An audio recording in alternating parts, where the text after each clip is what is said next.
നമസ്കാരം. ഇലക്ഷന് മുമ്പ് ശ്രീ വി ഡി സതീശൻ ഗൃഹസന്ദർശനത്തിനിടയിൽ ആദ്യത്തെ എന്ന് വെച്ചാൽ പ്രകടന പത്രിക സ്ത്രീകൾക്ക് അവരെ പരിചയപ്പെടുത്തുന്നു. KSRTC ബസ്സിൽ സൗജന്യ യാത്ര, സ്ത്രീകൾക്ക് KSRTC ബസ്സിൽ സൗജന്യ യാത്ര, എവിടെ വേണമെങ്കിലും ടൂർ പോവാം, തീർത്ഥാടനത്തിന് പോവാം.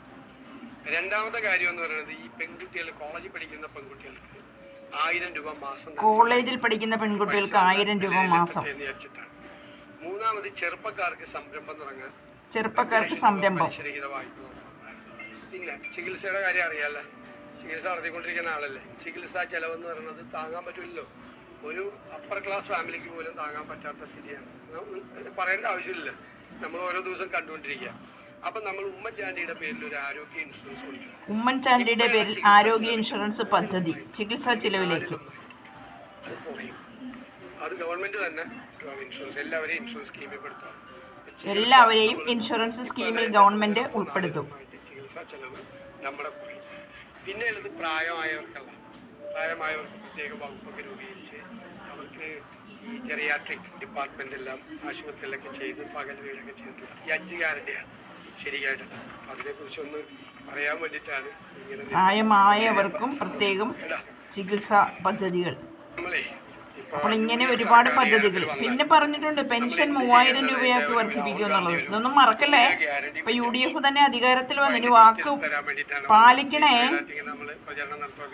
ഒന്നും ആദ്യത്തെ ഗ്യാരണ്ടി എന്ന് വെച്ചാൽ നമ്മൾ എന്താ പറയാ, കാര്യം നേടുന്നവരെ നാരായണ, കാര്യം നേടിക്കഴിഞ്ഞു കൂരായണ എന്ന് പറയുന്ന പോലെ പാലം കടക്കോളം നാരായണ, പാലം കടന്നു കഴിയുമ്പോഴേക്കും. അപ്പോൾ അങ്ങനെ ആവരുത്. പറഞ്ഞിരിക്കുന്ന വാഗ്ദാനങ്ങളെല്ലാം പാലിച്ച് ജനങ്ങൾക്കൊപ്പം നിന്ന് ജനങ്ങളുടെ ജനകീയ മന്ത്രിസഭയായിട്ട് ഭരിക്കാൻ കഴിയട്ടെ എന്ന് ആശംസിക്കുകയാണ്. അതുപോലെ തന്നെ നേതാക്കൾ തമ്മിലടിക്കുന്ന അവസ്ഥയും ഇല്ലാതാവണം. ഇപ്പോൾ കഴിവുള്ള കൈയൂക്കമുള്ള നേതാക്കന്മാർ UDF തന്നെ ഉണ്ട്. ഇപ്പോൾ തന്നെ 3-4 പേര് രംഗത്തുണ്ട്. ഇതിലാരായിരിക്കും മുഖ്യമന്ത്രി എന്ന രീതിയിൽ ഒരു കാര്യം എടുത്തു പറയുവാണ്. വേറൊന്നുമല്ല, നമ്മുടെ KC വേണുഗോപാൽ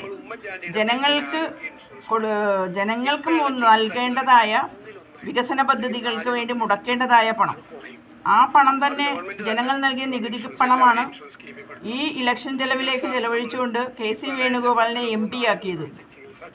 അദ്ദേഹം ആ വർഷങ്ങൾ 5 വർഷം പൂർത്തീകരിച്ച് MP സ്ഥാനത്ത് നിലനിർത്തിക്കൊണ്ട് ബാക്കിയുള്ള അംഗങ്ങളെ തമ്മിൽ കോർഡിനേറ്റ് ചെയ്ത് ഇവിടെ ഇപ്പോൾ MLA ആയി മാറിയിരിക്കുന്ന ആൾക്കാരിൽ ആരെയെങ്കിലും കഴിവുള്ളവരെ ഒരാളെ തിരഞ്ഞെടുത്ത് എല്ലാവരും കൂടി ഏകോപിതമായിട്ട് ഐക്യത്തോടു കൂടി ഭരണം നിർവഹിക്കാൻ കഴിയണം. അതിനായിരിക്കണം നിങ്ങളുടെ പ്രവർത്തനവും ആ ഒരു ശൈലിയും എല്ലാം പിന്തുടരുന്നത് എന്ന് ഓർമ്മിപ്പിച്ചുകൊണ്ട് ഈ വീഡിയോ നിർത്തുന്നു.